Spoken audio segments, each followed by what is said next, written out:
जय हिंद दोस्तों। Study engine official के यूट्यूब चैनल में आपका स्वागत है। आज इंग्लिश का वन वर्ड सब्स्टिट्यूशन का हम एक और पार्ट लेके आए हैं। इससे पहले हम 2 पार्ट देख चुके हैं, तो आज ये पार्ट देखते हैं। चलिए शुरू करते हैं। देखिए, पहला स्टेटमेंट आपका लिखा हुआ है, one who is unable to pay his डेप्ट। ठीक है, जिसका क्या मतलब हुआ? एक ऐसा व्यक्ति या एक जो पर्सन अपने डेप्ट यानी कर्ज को अदा करने में असमर्थ हो, जो व्यक्ति अपने कर्ज को अदा करने में असमर्थ हो या अदा न कर पाए, तो ऐसे व्यक्ति को क्या बोलते हैं? बैंकरप्ट बोलते हैं। हिंदी में दिवालिया बोलते हैं। देखिए, इसके लिए एक वर्ड और यूज़ होता है जिसको बोलते हैं इंसॉल्वेंट। ठीक है, तो इसको भी याद रखेंगे। एक और जो वर्ड है आपका वो क्या है? इनसॉल्वेंट। ठीक है, इसको याद रखेंगे। या तो बैंकरप्ट बोल सकते हैं, और बैंकरप्ट का एक सिनोनिम क्या है? इंसॉल्वेंट। इसका एक सिनोनिम है। जैसे आपने सुना होगा इंडिया में, जैसे नीरव मोदी हो गया और विजय माल्या हो गया, तो ये क्या है? ये बैंकरप्ट हो चुके हैं। ये अपने जो डेफ है इनके पास, जो इनके पास कर्जे थे, ये अदा करने में असमर्थ हो गए हैं, तो इनको हम क्या बोलेंगे? बैंकरप्ट बोलेंगे या इंसॉल्वेंट बोलेंगे। अगला स्टेटमेंट देखते हैं। अगला स्टेटमेंट लिखा हुआ है, one who is filled with excessive enthusiasm in religious matter. ऐसा व्यक्ति जो धार्मिक मामलों में बहुत ज़्यादा उत्साही हो, बहुत ज़्यादा क्या हो, उसके प्रति बहुत ज़्यादा मतलब उसके मन में वही चीज़ आती हो और अपने धर्म के प्रति वो कुछ भी करने को तैयार हो, तो ऐसे व्यक्ति को क्या बोलते हैं? बिगट बोलते हैं, यानी कट्टर व्यक्ति। आपने देखा होगा कि बहुत सारे ऐसे व्यक्ति होते हैं जो अपने धर्म के प्रति बहुत कट्टर होते हैं। वो ये नहीं देखते कि ये चीज़ सही है या गलत है। अगर उनके धर्म उस चीज़ को अगर उनका धर्म है, उनके धर्म के बारे में अगर कुछ कहा या कैसे भी सुना, तो बिल्कुल सुनने को तैयार नहीं है। पूरी तरीके से वो उस चीज़ को लेकर के कट्टर होते हैं। उसके आगे वो एक तरह से मानवता भी भूल जाते हैं। तो ऐसे व्यक्ति जो पूरी तरीके से अपने धर्म के प्रति कट्टर होता है, उसके लिए इंग्लिश में जो वन वर्ड है उसे बिगट बोलते हैं। देखिए, इसका एक और वर्ड है फैनेटिक। फैनेटिक भी इसका सिनोनिम है, इसको याद रखेंगे। तो एक वर्ड आपका कौन सा हो गया? फैनेटिक। तो ये आपका एक वर्ड फैनेटिक हो गया, इसको भी याद रखेंगे। अगला स्टेटमेंट देखिए क्या लिखा हुआ है, member of a band of robbers. मतलब लुटेरों के गिरोह का सदस्य। लुटेरों के गिरोह के सदस्य के लिए जो एक वर्ड यूज किया जाता है उसे क्या बोलते हैं? उसे बोलते हैं ब्रिगेड। क्या बोलेंगे? ब्रिगेड।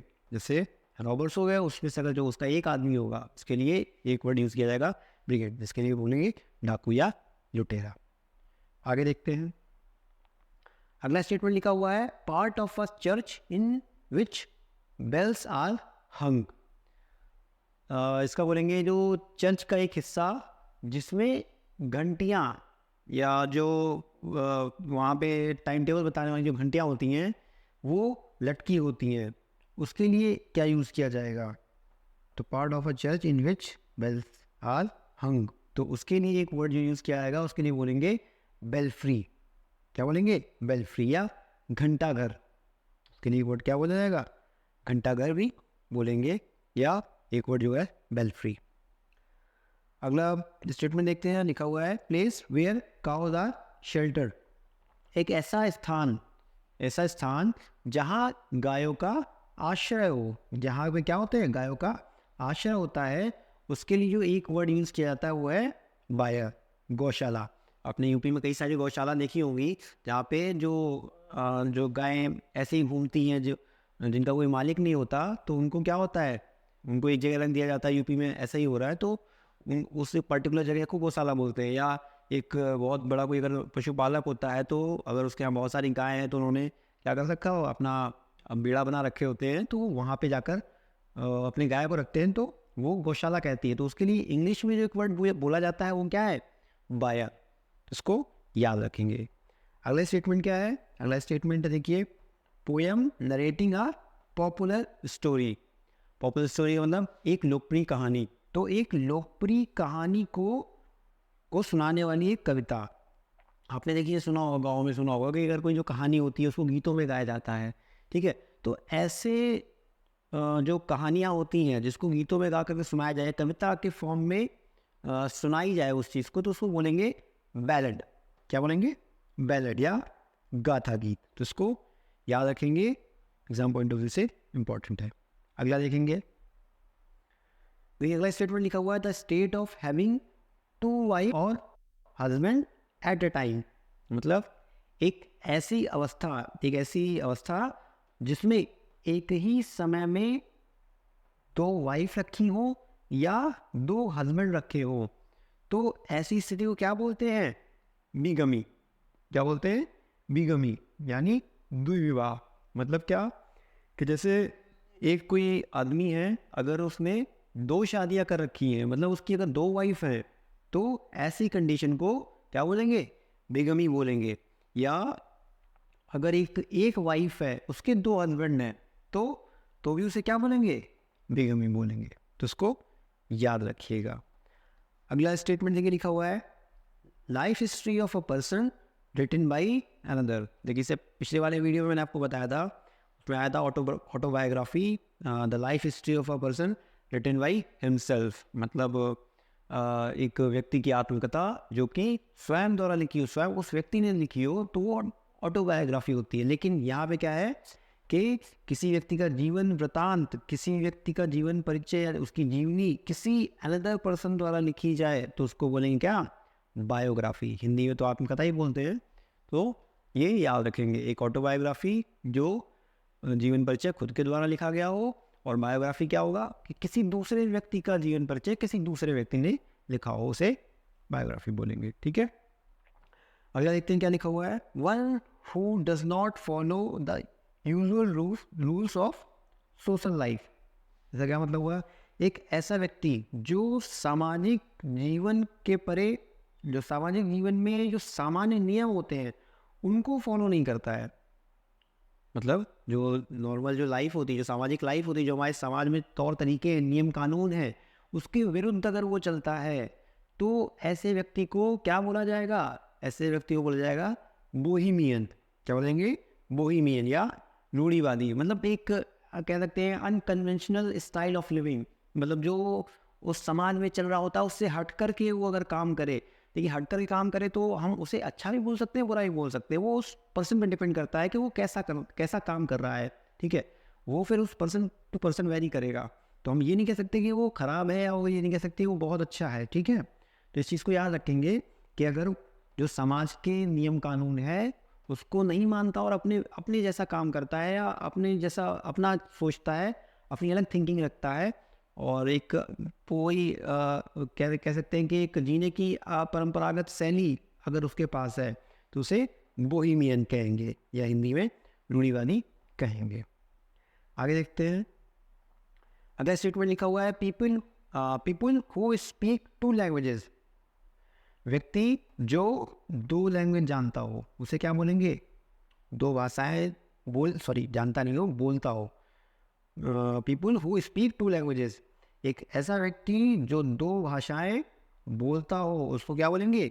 बाइलिंगुअल या द्विभाषी। ठीक है, इसको याद रखेंगे। अगला स्टेटमेंट देखते हैं, लिखा हुआ है, an animal with 2 feet. 2 feet का मतलब क्या होगा? दो पैर वाला। मतलब दो पैर वाले जानवर को क्या बोलेंगे? इसको बोलेंगे बाइट। क्या बोलेंगे? बाइट। या दो पाया जानवर, मतलब दो पैरों वाला जानवर, तो बाइट बोलेंगे इसको। अगला देखिए लिखा हुआ है, द रूल ऑफ ऑफिशियल्स। मतलब ऑफिशियल्स मतलब अधिकारी। तो अधिकारियों का शासन क्या कहलाता है? ब्यूरोक्रेसी कहलाता है, या नौकरशाही कहलाता है। तो ब्यूरोक्रेसी में कौन आते हैं? जैसे जो बड़े बड़े ऑफिसर्स होते हैं, जो IAS IPS हो गए, IRS हो गए, है ना, IRTS हो गए, या IFS हो गए। ये भी जो जितने भी ऑफिसर्स हैं, अगर इनका शासन है, तो ये जो शासन कर रहे हैं जो, उसको क्या बोलते हैं? तो उसको बोलते हैं ब्यूरोक्रेसी, या हिंदी में नौकरशाही बोलते हैं। आगे देखते हैं, ये अगला स्टेटमेंट लिखा हुआ है, ए शेडी प्लेस अंडर ट्री। मतलब शेडी प्लेस मतलब छाया वाला स्थान, पेड़ के नीचे। मतलब क्या हुआ पेड़ के नीचे छायादार स्थान, उसके लिए एक वर्ड क्या होगा उसके लिए बोलेंगे बावर। क्या बोलेंगे? बावर। हिंदी में लता मंडप। देखा होगा आपने, पेड़ जो होता है तो पेड़ के नीचे जो छाया आ रही होती है तो उस छाया के लिए एक पर्टिकुलर वर्ड जो होगा उसे बोलेंगे बावर। इसको याद रखिएगा। अगला स्टेटमेंट देखते हैं। अगला स्टेटमेंट लिखा हुआ है a person having rough and ill manner, मतलब एक व्यक्ति का असभ्य एवं बुरा तरीका, मतलब एक व्यक्ति है जो बहुत ही रूड बात करता है या उसकी शैली है वो बहुत गंदी है, तो उसको फिर क्या बोलेंगे? उसके लिए एक वर्ड का यूज़ किया गया है, वो वर्ड है वूरिश। हिंदी में बोलेंगे गवार या असिस्ट बोल सकते हैं या बेअदब बोल सकते हैं उस व्यक्ति के बारे में, कि उस पर्टिकुलर वर्ड वूरिश बोलेंगे। तो इसको याद रखिएगा कि एक ऐसा व्यक्ति जो कि असभ्य हो और बुरे तरीके वाला हो या बुरी शैली हो उसकी, तो उसको वूरिश बोलेंगे। अगला स्टेटमेंट देखते हैं। लिखा हुआ है one who breaks out into a house to steal. इसका मतलब क्या हुआ? जो चोरी करने के लिए घर में घुसता हो, जो क्या हो? चोरी करने के लिए घर में घुसता हो। तो ऐसे व्यक्ति को क्या बोलेंगे? ऐसे व्यक्ति को बोलेंगे बगलर। क्या बोलेंगे? बगलर। मतलब सेंध लगाने वाला चोर या सेंध मार जो होता है उसको बगलर बोलते हैं एक वर्ड के लिए। ठीक है, तो उम्मीद करता हूँ ये आपको सेशन ही वाला पसंद आया होगा। अगर ये सेशन आपको पसंद आया तो सेशन को लाइक करिए, इसको शेयर करिए और चैनल को सब्सक्राइब करिए। Thank you.